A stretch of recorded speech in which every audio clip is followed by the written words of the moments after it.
কোথায় গেলে পাইব ঠিকানা?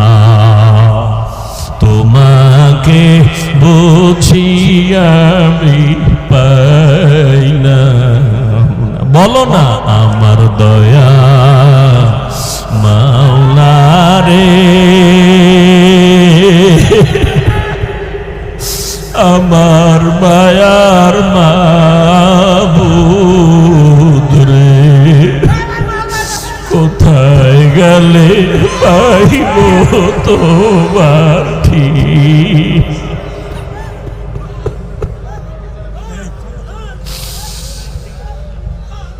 তোমাকে পাইবার আশে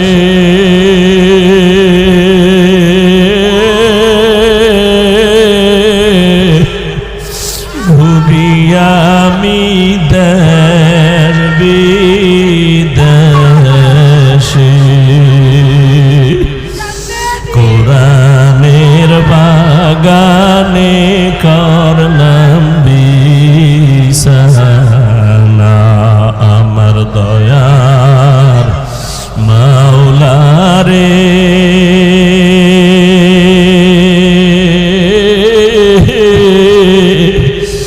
আমার দয়ার মাবুদ,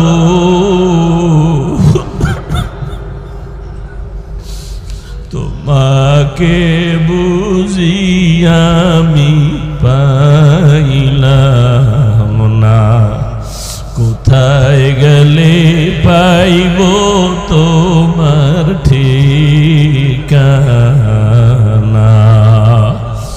ও আল্লাহর বান্দারা, টাকা পাইলা, বাড়ি পাইলা, গাড়ি পাইলা, কিন্তু একবারও ভাবছো এরা কেউ তোমার সাথী না, কেউ তোমার আপন না? ওরে যেদিন আজরাইল আসিয়া ধরবে,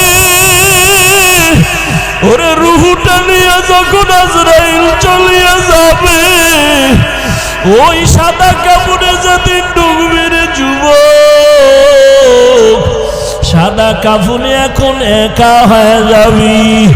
ওই বাঁশবাগানে কবরে যখন রাখবে, একা একা শুয়ে থাকবি, দেখবি মা নাই, বাবা নাই, কই আমার মা, কই আমার বাবা, কই আমার টাকা, কই আমার ক্ষমতা? ওই অন্ধকার কবরে এখন তুমি একার কেউ নাই। ওই অন্ধকার কবরে মাটি দিয়া যখন সবাই চলে যাবে, এতদিন আমার মা, আমার বাবা, আমার বাড়ি, আমার গাড়ি, আমার ছেলে, আমার মেয়ে, এখন তো দেখি কেউ আমার না, কেউ আমার না, কেউ আমার না, কেউ আমার না। আসলে সবাই আমারে বিদায় দিয়ে আরামে ঘুমায়, সবাই আমারে কবরে রাইখা আরামে খায়। ওই অন্ধকার কবরে দেখলাম আমার মালিক,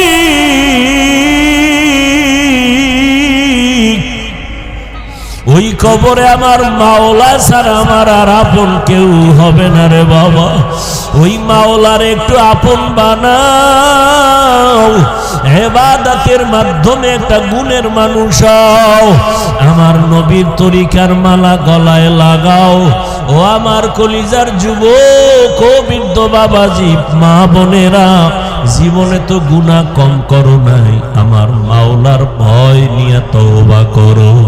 আল্লাহর দেওয়া পানি, আল্লাহর দেওয়া বাতাস, আল্লাহর দেওয়া সূর্যের আলো, চাঁদের আলো ভোগ করতেছো, কিন্তু ওগুলো ভোগ কইরা একবারও কি আমার আল্লাহরে হাজিরা দিয়া বলছো লাব্বাইক?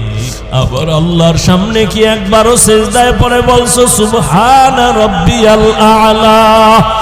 ওরে আমার মাওলা, যদি সিজদায় পড়ে যদি একবার ডাক দিতি, আমার মাওলা কুদরতি পা তোর কপালের নিচে ঢুকায় দিয়া বলতো, বান্দা আয়, জীবনে যত গুনাহ করছো তওবা কর, আমি মাফ করে দিব। আমার দরজা ছাড়িয়া কই যাবি? আর দরজা নাই, যেখানে যাবি জাহান্নামের আগুন। আমার রহমতের দরজা ছেড়ে যাইও না রে গোলাম। ওরে দাড়ি কামানেওয়ালা ভাই, জাহান্নামের দরজায় বসে আছো, বেপরদায় গিয়া জাহান্নামের দরজায় বসে আছো, এখনো সময় আছে, ফিরিয়ে আসো, আর আমার মালিকের ডাক দাও, অন্তর দিয়া ডাকো আর বলো, হে দয়ার আল্লাহ, জীবনে তো কত নামাজ ছাড়লাম, দাড়ি কাটলাম, বেপরদায় চললাম, মন মতো গুনাহ করেছি, মা বাবার সাথে বেয়াদবি, ওলামায়ে কেরামের সাথে বেয়াদবি, মুরব্বীদের সাথে, শিক্ষকের সাথে বেয়াদবি। আল্লাহর কাছে মনে মনে বলো, আল্লাহ মরিয়া গেলে তো তুমি ছাড়া আমার আর আপন কেউ হবে না, আজকে থেকে তওবা করে নিলাম, আর নামাজ ছাড়বো না, দাড়ি কাটবো না, বেপরদায় চলবো না, মা বাবারে কষ্ট দিব না, ওলামায়ে কেরামের পরামর্শ নিয়ে, শিক্ষক মুরব্বীদের দোয়া নিয়ে চলবো, নবীর তরিকায় চলবো। আল্লাহর কাছে 2 ফোঁটা চোখের পানি ছেড়ে তওবা করো। তোমার মতো যুবক স্কুলে পড়ে, কলেজে পড়ে, চাকরি